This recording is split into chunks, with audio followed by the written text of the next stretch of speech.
Prediction and the Black Box. The Mind Mapped, Episode 4, by the Mercer Journal. Episode 3 established that the submerged structure isn't uniform water. It has layers, density, load-bearing architecture built through accumulated experience. But Episode 3 described that structure primarily in terms of what it is and how it was built. Episode 4 asks a different question. What is the structure doing right now between conscious inputs? The answer changes how the whole system looks. The brain doesn't wait. The intuitive model of perception runs something like this.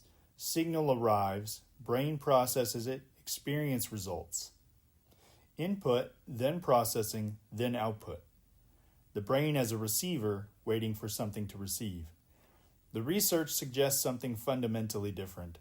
The brain doesn't wait for signal to arrive and then interpret it. It generates predictions first, continuously, automatically, below the waterline. An incoming signal is processed primarily against those predictions. This is predictive processing, well established, increasingly central to how neuroscience understands cognition.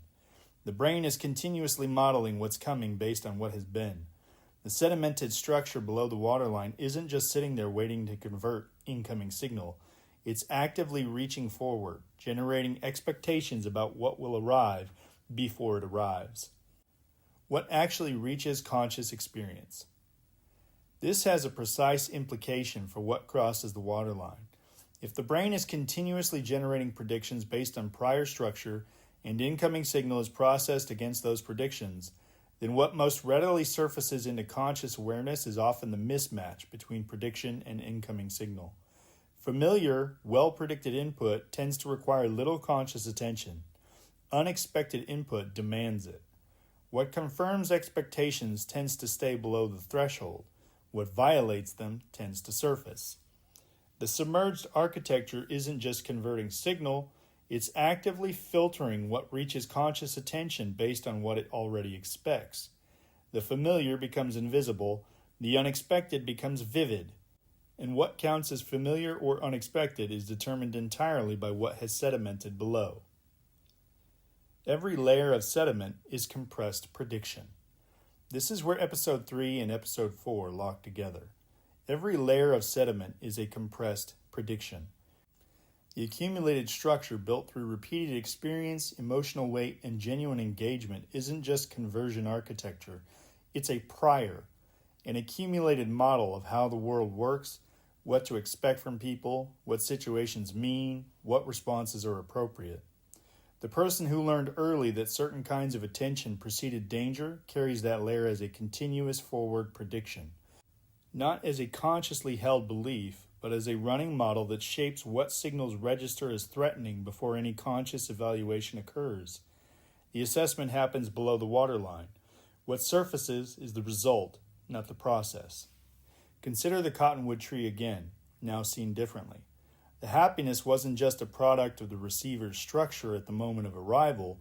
The receiver was already reaching toward the quality of experience before the tree fully registered, predicting warmth from a signal it had learned to associate with warmth over a lifetime of accumulated encounter. The emotion partly preceded the recognition. The sediment was already running the prediction. The tree confirmed it. What this means for change. This explains the tipping point with new precision. Before sufficient writing in a new direction, the existing prediction model is still reaching toward the old pattern. The system expects what it has always gotten.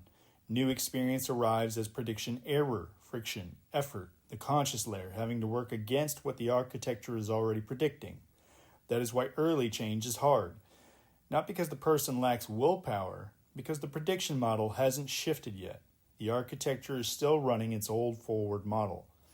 After sufficient writing, the prediction model updates. The architecture now reaches toward the new pattern. What was effortful becomes expected. What required conscious override now arrives as confirmation. The tipping point isn't a decision, it's the moment the architecture's predictions catch up with what the deliberate rights have been building.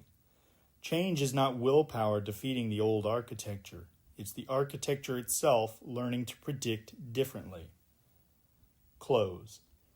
The submerged architecture isn't passive. It isn't waiting. It is continuously reaching forward, generating predictions about what's coming, filtering what surfaces against what was expected, shaping conscious experience before conscious experience begins. The black box is a prediction engine built from accumulated sediment. What it predicts is shaped by what has been written into it, and what has been written into it determines what the system reaches toward, in every moment, below every threshold, without announcement. The next article assembles the full picture. The Mercer Journal is an independent, reader-supported platform. You can back our work at ko-fi.com/WEMercer. That's ko-fi.com/WEMERCER. And thanks for listening.